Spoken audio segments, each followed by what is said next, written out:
told my friend to go back and look on the guy, but we didn't want to disrupt him, or make him worry even more about himself, or even us.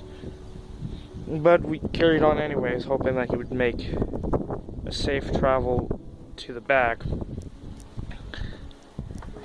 It was genuinely sad, though, that we didn't hear of him again. Not even after the thing. We carried on further through the maze, through all of its twists and turns, and we all had finished at the end of it. That made us all happy that we reached the end, but did we really want to see the end of this thing? I didn't. There was like this cult area, if I remember correctly. Even in the video, I don't want to post it. My friends are holding me accountable for not posting the video, but I'm not going to post it. It's wrong, and a lot of people can get us, and they know what we look like. It was a cult area, like a giant pentagram hanging above the door place of the place, and when you enter in, millions of candles are spreaded across the walls and ground, laid lit red flames, and one in the very, very back that you had to walk to almost. There was a light blue flame, and there was a door to your right. Sorry for spazzing, but geez, trying to remember all these things can just give you the heebie-jeebies, if I could say that without sounding silly. We all just started freaking out almost over the theories that could go around after we get this video out. Or not this video, but the video you know I'm all talking about, right? Right? Yeah, that video. I did not like this at all. It all just very wrongly hit me like a bag of bricks. Just the ideal of even releasing this. Think of how many things could happen to us in the next month or so because we released a secret hidden cult in our own town. Think of how many people would come after us and disturb us on our later mysteries, missions, or quests, whatever you wanted to call it at the time. I didn't like it at all. I wanted out as quickly as possible. We had to carry on to see if we could find anything else, though.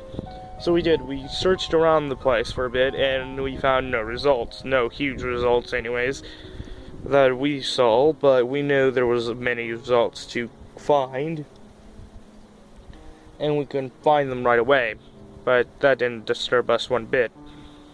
I didn't like it. I really didn't like it. It gave me chills trying to think about what this place could even mean besides the theories that we've already talked about.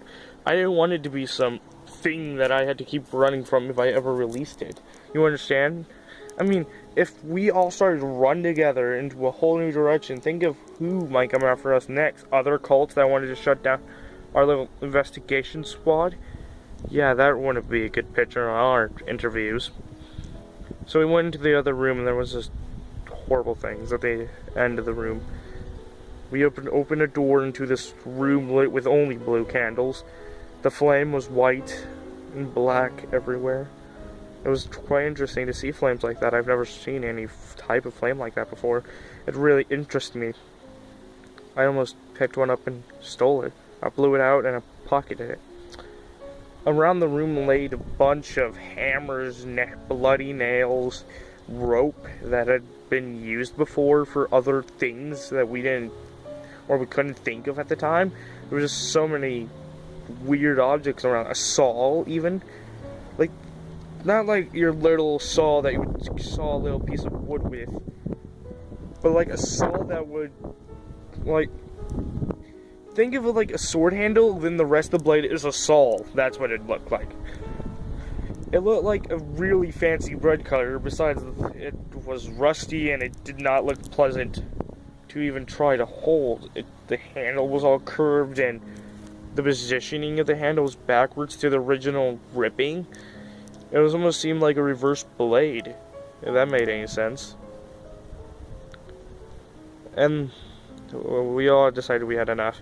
We tried to look for little hidden things to see if there was a secret path out of here, and there was. It was behind one of the candles. behind one of the little candles, or where the candle stand, was a little flicker switch, which I pulled, of course, and it opened up a staircase leading up back into the library, but on the other side that we had entered, which seemed a little weird because the other side we had entered was where the door was. And if you could tell me, there's no doorway here, is there? Or no path leading up. That scared us a lot, actually. But it led inside, not out. But we still didn't figure out the geometry of that one. We all had tried to look around the library itself to see if there was any clues about this whole cult, and then we found one strange thing. The book nearest to the exit that we came out of was labeled Blarg, the password into the library. The word that I swear I saw on one of the walls that I just didn't want to tell anybody. I didn't even want to say in the video because Blarg sounds like a weird phrasing or a sound effect that you make when you're really surprised but you didn't know what to make a sound of, you know what I mean? Like, what? You know how you say what like that? But it was like Blarg, like you almost couldn't make out that sound, and it weirded me out, that word. It gave me chills every time it was mentioned afterwards, that if I didn't say the word and somebody else did, I always got this weird creeping feeling of me. The adult that had brought us in here had found us over in a different area and decided to bring us to the entrance of the library and take us out.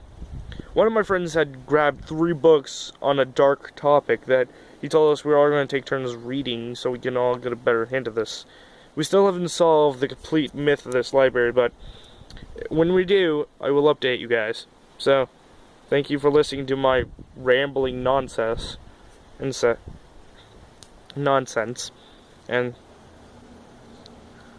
keep you guys in touch later.